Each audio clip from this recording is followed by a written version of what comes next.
Hey everyone, it's Sean, and I just came out of Hall H at San Diego Comic-Con where Sony had the Amazing Spider-Man 2 panel, and I'm going to try and tell you what we saw. It started off kind of awkwardly. They did an introduction of the entire panel, which had producer Matt Tolmach and director Mark Webb, and when they got to Andrew Garfield, instead of introducing Andrew Garfield, they were going to introduce Spider-Man, and he came out in costume, but they did a real clever video introduction where Spidey was outside of Hall H and trying to get in, and talked about how difficult it was for even someone in a Spider-Man costume to get in because there are 10 more of them inside the hall waiting to see the footage. And then I had heard that Andrew was going to do some swinging stunt down to the stage, but I don't think that worked out. So he just came running out in the costume and did this weird sort of meta, humorous, pretended to be Spider-Man, and was really impressed by Jamie Foxx because he's a Django fan and all this stuff. But eventually they got around to showing the footage, and which is what I know you want to hear about. I thought the footage was fantastic. I thought it looked really, really good. A big step up from what Mark Webb did in Amazing Spider-Man. It showed a lot of Electro. What you need to know about this movie is that Paul Giamatti shows up as the Rhino, and Mark Webb said during the panel that they used some of his scenes to set a playful tone.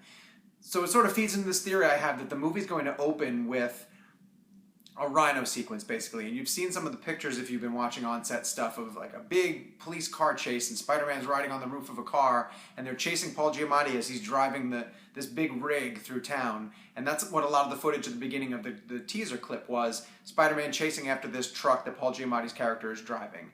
And I think that's going to be the intro of the film. And then it'll get to Electro eventually, because we meet Max Dillon, and he's this nobody who's carrying all these plans from Oscorp, and he runs into Spider-Man, and Spider-Man treats him with a little bit of respect and recognizes him and reads his name and says, I know your name, it's Max, you work at Oscorp, basically. And Max is really moved because nobody's recognized him before, and he sort of latches on to Spider-Man that way.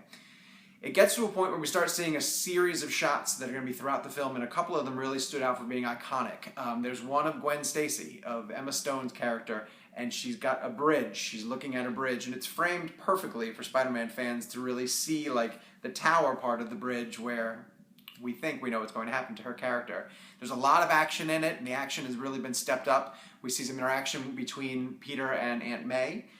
We see some interaction between Electro and Spider-Man. We see the formation of Electro, and it ends with this really exciting sort of face-off in Times Square, where I think we get to see the bulk of Electro's power. He's floating in the air, and he's shooting these bolts of electricity and drawing the power from the billboards all around him, and at one point they all go out, and then it radiates electricity back at them. And the ending shot of the trailer, which I thought was really, really exciting, and touches on something that I'll get onto next, is a police car that's flipping through the air, and it's about to land on people, and Spider-Man jumps on the car mid-spin and catches it and lands it. It lands holding the police car, and then he turns to the officer who's right there, and he says, "Do you need a hand?" as he puts it down. And that line got a lot of laughter in Hall H, and I think there's a lot of those jokes sprinkled throughout.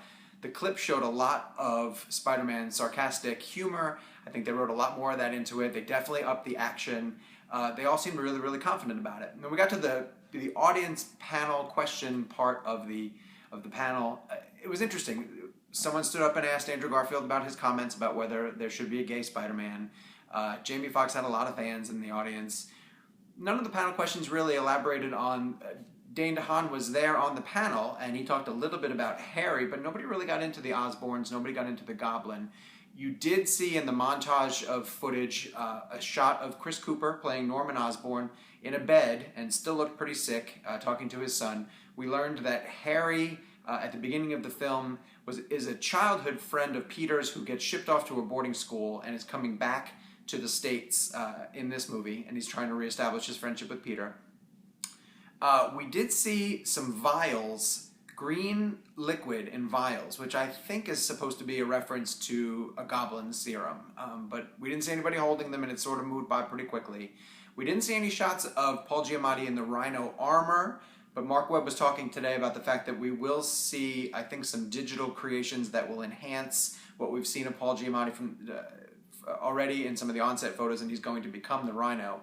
But they talked a lot in the panel, and they even talked a lot in our interviews about the fact that, you know, even though they've cast someone like Chris Cooper and someone like Paul Giamatti in these roles, they're just keeping them on hand because they're seeding a larger Spider-Man universe for multiple films. And when we get to part 3 and we get to part 4, we might even be talking about spin-offs. We might be talking about a Venom picture. No one said Venom. I'm throwing that out there as a potential spin-off.